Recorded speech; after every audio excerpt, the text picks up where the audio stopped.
gimana Allah maha sesukanya gitu, apa namanya? Sakarepe dewek. Iya. Gusti Allah kok sakarepe dewek. Nah. Gusti Allah sakarepe dewek. Nah, ini yang saya pegang itu Gusti Allah sakarepe dewek, kata Buya begitu. Nah, ini yang diutarakan Buya juga itu ada klise kehidupan manusia. Nah, ini memang saya masih begitu antara kepahaman dan keyakinannya masih belum, ini masih setengah-setengah gitu kan antara, namun saya nggak mau mengulang lagi antara Jabariyah dan Mu'tazilah. Bagaimana nih seumpamanya kalau umpama udah dibikin suatu klise kehidupan manusia, maaf, itu saya bertolak lagi dengan perkataan Buya sekareping dewek. Nah, ini apakah bisa, apakah terjadi juga gitu kan suatu klise kehidupan itu dirubah oleh manusia, oleh Allah, bukan manusia, bukan manusia. Nah, ini kan kalau manusia, kata Buya juga tidak akan merubah gitu kan, tidak akan merubah yang tadinya orang itu begini menjadi begitu kecuali ke atas kehendak Allah. Nah ini apakah ya, jadi dugaan saya gitu ataupun pemahaman saya juga itu bahwa Allah bisa saja gitu merubah klise kehidupan manusia itu yang tadinya begini jadi begitu. Nah, itu karena Allah sekarepe dewek. Nah, itu yang dapat saya sampaikan. Mudah-mudahan mohon dijelaskan Buya. Segitu aja. Assalamualaikum warahmatullahi wabarakatuh. Coba difokuskan pertanyaan, difokus mana ini misalnya? Pertanyaan difokuskan. Pertanyaan intinya pertanyaannya. Bukan yang penanya. Ini MC-nya mana? Ini di sini, Pak. Iya, difokuskan biar ibu-ibu paham, ini kesian dong. Jadi mungkin intinya pertanyaannya dari pemahaman dan keyakinan mungkin ya, Pak. Coba ini lagi. Tentang apakah bisa takdir manusia, apakah Allah merubahnya, bisa merubah ya, memang sekarepe dewek Gusti Allah ya, itu bisa merubah dengan doa ataupun dengan iya ya oleh manusia sendiri bukan gitu ya? oleh manusia, tapi kalau manusia saya sudah bisa dijelaskan oleh Bu, sudah paham bahwa tidak bisa manusia merubah gitu. Tapi hanya Allah, atas kehendak Allah.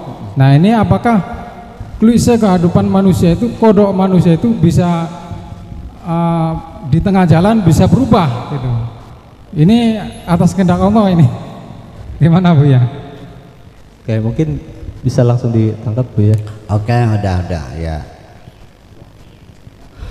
Kita nanya kepada Allah. Allah sudah menginformasikan kepada kita melalui Kanjeng Nabi Muhammad, ya kan gitu, melalui wahyu namanya Al-Quran. Gusti Allah tuh sekarepe dewek. Satu, innaka la tahdi man ahbabta walakin Allah yahdi may yasha. Inna yahdi may yasha wa yudhillu may yasha. Allah memberikan hidayah kepada siapapun yang dikehendaki oleh Allah. Wa yudhillu may yasha, dan menyesatkan siapapun yang dikehendaki oleh Allah. May yahdillahu fala mudhillalah, orang yang sudah diberi hidayah oleh Allah tidak akan bisa disesatkan oleh siapapun. Wa may yudlilhu fala hadiyalah, kalau sudah disesatkan Allah tidak ada yang bisa memberikan hidayah. Udah paham? Innaka tu'izzu man tasya wa tudhillu man tasya. Engkau memuliakan siapa saja yang kau kehendaki, wa tudhillu man tasya, dan menghinakan siapa yang kau kehendaki. Tu'til mulka man tasya wa tanzil mulka mimman tasya. Engkau memberikan kekuasaan kepada siapapun dan mencopot kekuasaan kepada siapapun. Paham enggak? Masih kurang mana kita? Innaka tu'adzibu man tasya, engkau bisa menghukum siapapun. Wa taghfiru man tasya, dan mengampuni siapapun. Masih kurang, tekan ngesuk ya. Kalau semuanya sesuai dengan kehendaknya, ya kun guarna sekarang pedewek masih terboneku. Mau bakal nikahnya bakal bocah dewek bocah beler kan.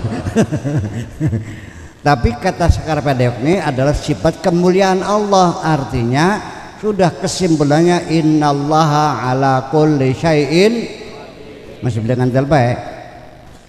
Allah itu apa saja bisa. Lalu ini artinya konsekuensi dalam berakidah, ketika kita masih belum meyakini Allah apa saja bisa, ada hal-hal yang Allah tidak bisa, jangan-jangan pangerannya sejen gitu. Jadi Tuhan yang kita yakini itu Tuhan yang apa saja bisa sesuai dengan kehendaknya. Tik tik duduk koma tik. Nah, lalu mungkin ini yang jadi persoalan adalah Allah menciptakan alam ini berdasarkan undang-undang, betul nggak? Pemerintah akan mengambil kebijakan apapun itu minta di DPR dulu untuk dibikin payung hukumnya, namanya undang-undang.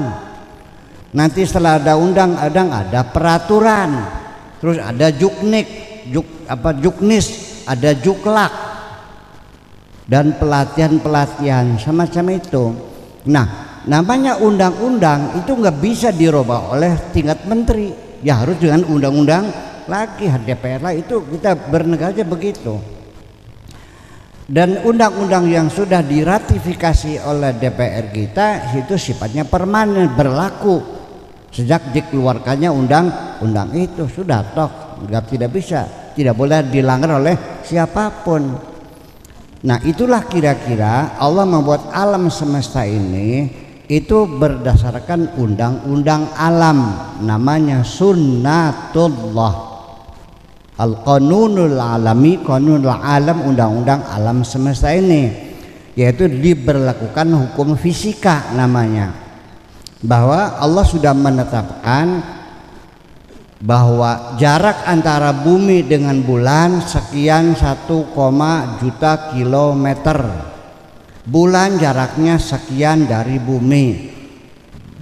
Bumi berputar satu hari itu kecepatannya sekian kilometer, dan bulan mengelilingi bumi itu dengan kecepatan sekian kilometer per jam.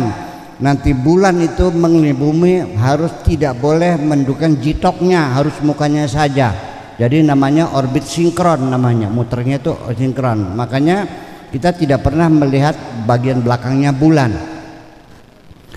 Ini undang-undang alam dan tidak bisa dilanggar, permanen.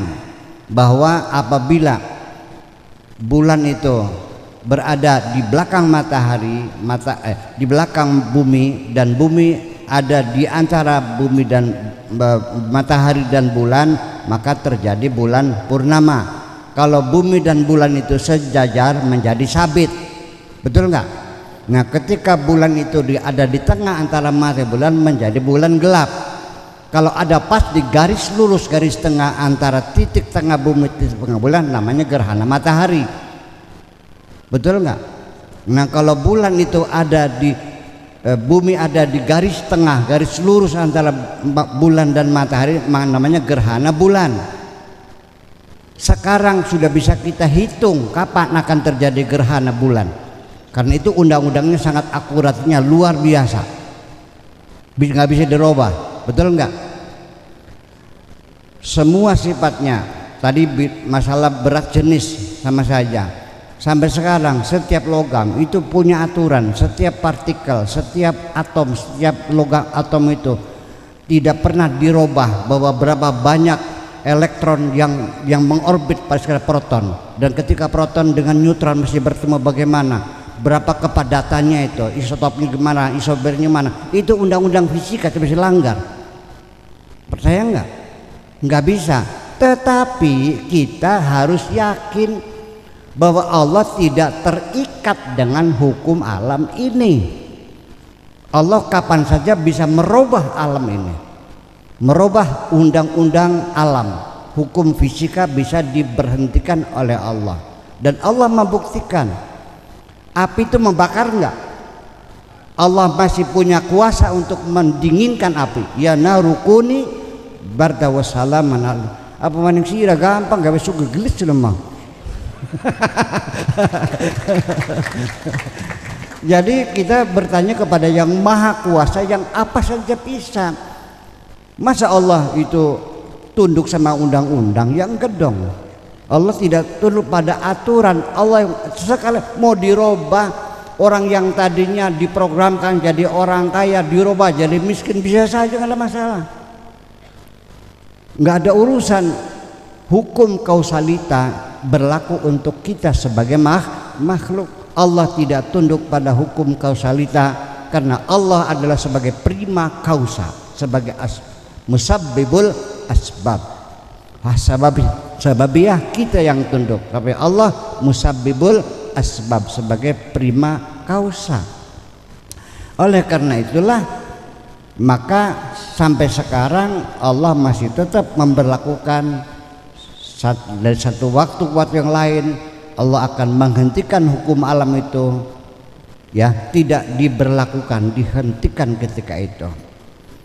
Nabi Musa, air itu sifatnya adalah ketika air itu berada di gelas, maka air itu bentuknya seperti gelas.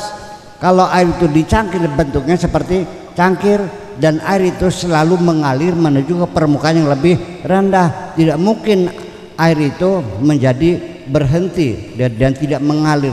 Tapi ketika Nabi Musa mau nyeberang lautan merah, oleh Allah dijadikan lautan itu terbelah dan tidak menenggelamkan Nabi Musa. Paham? Ini hukum alam semua. Jadi kemujizatan itu adalah sebagai bukti bahwa Allah masih sampai saat ini maha berkuasa untuk merubah hukum alam. Jadi kalau Anda berdoa kepada Allah, jangan ada latar belakang mungkin atau tidak, bisa atau tidak. Kun sebab itu nasi beli kabul-kabul barang ini. Jadi kita minta kepada yang maha kuasa, yang apa saja bisa, tidak ada kemustahilan. Ketika kita bergantung kepada sesama makhluk, semuanya sulit terjadi dan tidak pasti terjadinya. Tapi kalau kita bergantung kepada Allah yang maha kuasa, semua saja bisa terjadi. Mudah-mudahan doamu dikabul Allah. Amin.